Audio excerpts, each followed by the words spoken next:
الحمد للہ رب العالمین والصلاة والسلام علی سیدنا مولانا محمد خاتم النبیین و امام المرسلین وقائد الغر المحجلین وعلى آلہ واصحابہ اجمعین وعلى كل من تبعهم بإحسان إلى يوم الدين. اما بعد، محترم عالی جناب میاں شہباز شریف صاحب وزیر اعلیٰ پنجاب، حضرت مولانا فضل الرحیم صاحب دامت برکاتہم نائب محتمم جامعہ اشرفیہ، حضرت شیخ عبدہ صاحب اور میاں مانیکا صاحب، حضرات علماء کرام اور معزز حاضرین، السلام علیکم ورحمۃ اللہ وبرکاتہ۔ یہ میرے لیے بڑی سعادت کا موقع ہے کہ پاکستان کی قدیم ترین اور عظیم درسگاہ جامعہ اشرفیہ کی اس مبارک تقریب میں اللہ تبارک و تعالیٰ نے حاضری کی توفیق عطا فرمائی۔ جامعہ اشرفیہ ان عظیم درسگاہوں میں سے ہے جن کا قیام خالص اللہ تبارک و تعالیٰ کی رضا کی خاطر ایک مرد درویش نے نامساعد حالات میں چھوٹی سی تنگ و تاریک عمارت میں شروع کیا تھا، اور الحمدللہ مجھے یہ اعزاز بھی حاصل ہے کہ میں بھی اس درسگاہ کا کچھ عرصے کے لیے طالب علم اور شاگرد رہا ہوں، اور حضرت مولانا فضل الرحیم صاحب دامت برکاتہم ان کی ہم سبقی کا بھی شرف مجھے حاصل ہوا ہے، اور ان سب سے بڑھ کر یہ کہ بانی جامعہ حضرت مولانا مفتی محمد حسن صاحب رحمۃ اللہ علیہ سے براہ راست تلمذ کا بھی اللہ تبارک و تعالیٰ نے ہمیں ان کی بدولت شرف عطا فرمایا۔ لہٰذا اس جامعہ سے قلبی محبت اور دلی لگاؤ وہ کچھ اپنی مخصوص اور منفرد حیثیت رکھتا ہے۔ اسی لیے جب مولانا فضل الرحیم صاحب دامت برکاتہم نے مجھے حکم دیا کہ میں اس تقریب میں حاضر ہوں تو میں نے بصر و چشم اس کو قبول کیا۔ آج کی یہ تقریب جامعہ اشرفیہ کے ان فضلاء کو سند اعزاز دینے کے لیے منعقد ہو رہی ہے جنہوں نے جامعہ اشرفیہ سے دور حدیث کی تکمیل کے بعد پھر عصری علوم میں بھی پوسٹ گریجویٹ ڈگریاں حاصل کی، اور اللہ تبارک و تعالیٰ نے اس میں بھی ان کو نمایاں مقام دیا۔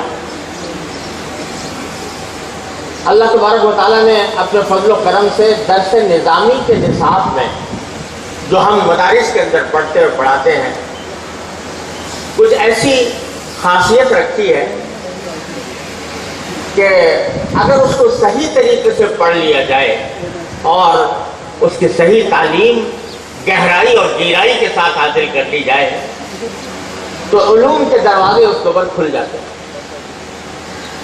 خود میرا ذاتی تجربہ یہ ہے کہ میں دارالعلوم کراچی سے دور حدیث کی تکمیل کے بعد میں نے عصری علوم کا سفر شروع کیا، اور مجھے الحمدللہ اس میں کسی مرحلے پر دشواری پیش نہیں آئی، یہاں تک کہ میں سپریم کورٹ کے جج کے طور پر مقرر کیا گیا تو میرے بھائی جج صاحبان جن کے ساتھ ہم بیٹھ کر فیصلے کیا کرتے تھے، بعض اوقات جب ان کے درمیان کسی مسئلے پر بحث ہوتی تو میرے بہت ہی قابل احترام چیف جسٹس رہے ہیں پاکستان کے، انہوں نے ایک مرتبہ کہا کہ مجھے تمہارے اندر قانون کی فہم، قانون کی سمجھ اتنی زیادہ نظر آتی ہے کہ بعض اوقات بہت سے دوسرے جج صاحبان میں بھی اتنی سمجھ نہیں ہوتی، یہ تم نے کہاں سے حاصل کی؟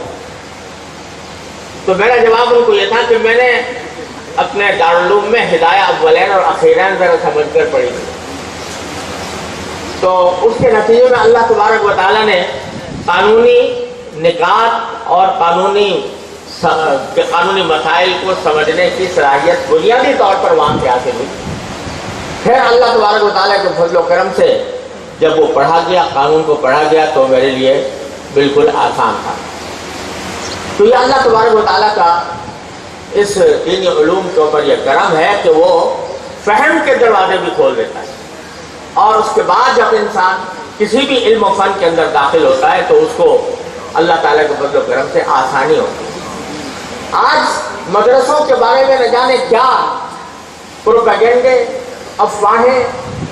اور طرح طرح کی غلط فہمیاں لوگوں کے اندر پھیلی ہوئی ہیں، پھیلائی جا رہی ہیں۔ اور جیسا کہ مجھ سے پہلے مولانا اسد عبید صاحب نے فرمایا کہ وہ لوگ تبصرہ کرتے ہیں جنہوں نے کبھی آ کر کسی مدرسے کی شکل بھی نہیں دیکھی، جنہوں نے کبھی آج تک یہ نہیں جائزہ لیا کہ اس میں کیا پڑھایا جا رہا ہے، کس معیار کا پڑھایا جا رہا ہے، کیا اس کا نظام تعلیم ہے۔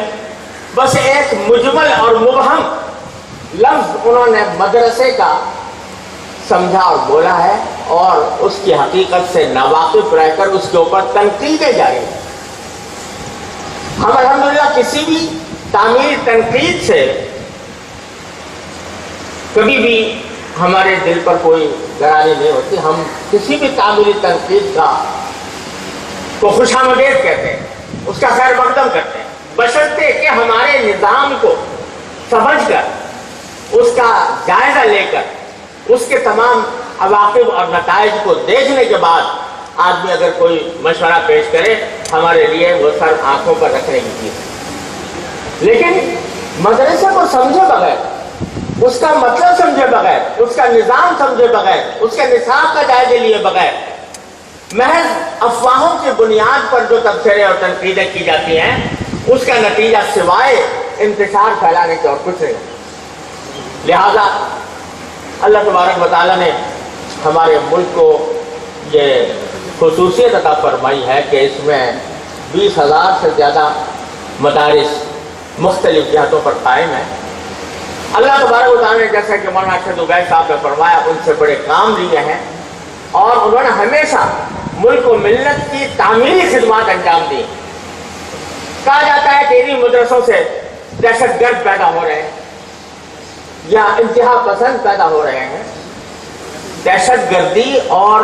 انتہا پسندی یہ کسی درسگاہ کی پیداوار نہیں ہوتی۔ دہشت گرد اور انتہا پسند عام کالجوں یونیورسٹیوں کے اندر بھی پیدا ہوتے ہیں اور ہو رہے ہیں۔ اب اس انتہا پسندی کو آپ کیا کیجئے کہ اگر کوئی شخص دین کا نام لینا چاہتا ہے تو اس دین کا نام لینے والے کو کے اوپر دروازے بند کر دیے جاتے ہیں۔ وہ خاتون جو لوگ مسلمان ہوتے ہیں، نو مسلم مسلمان ہوتے ہیں، ان کے اوپر ان کی کتابوں کی اشاعت کے اوپر پابندیاں لگائی جاتی ہیں۔ ابھی وہ خاتون مجھ سے ملی تھی کہ جو طالبان کے قید میں کچھ عرصے رہی تھی اور اس کے بعد اللہ تعالیٰ نے ان کو اسلام کی توفیق دی، وہ مجھ سے ملی تھی اور انہوں نے بتایا کہ میں نے جو کتاب لکھی تھی وہ ہاتھوں ہاتھ بکی، لیکن کچھ عرصے کے بعد پبلشروں نے اس کو چھاپنے سے انکار کر دیا۔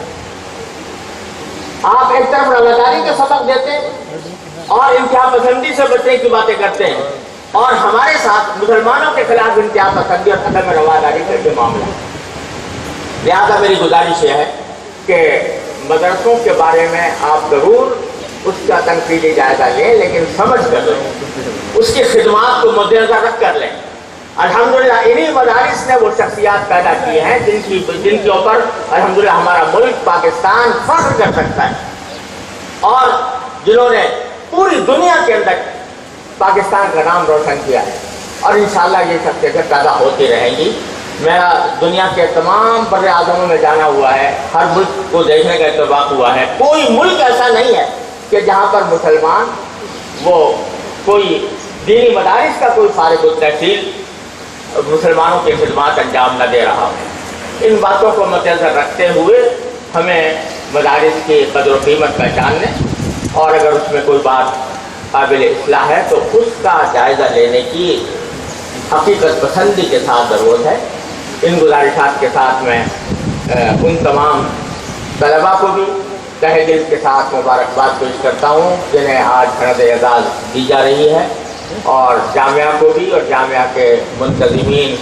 اور ان کے اساتذہ کرام کو بھی جن کی کوششوں اور جن کی مخلصانہ جد و جہد کے نتیجے میں اللہ تبارک و تعالیٰ نے یہ کھیپ پیدا کی۔ اللہ تبارک و تعالیٰ اس میں دن دونی رات چوگنی ترقیات عطا فرمائے اور ہر طرح کے شرور و فتن سے جامعہ کی حفاظت کرے۔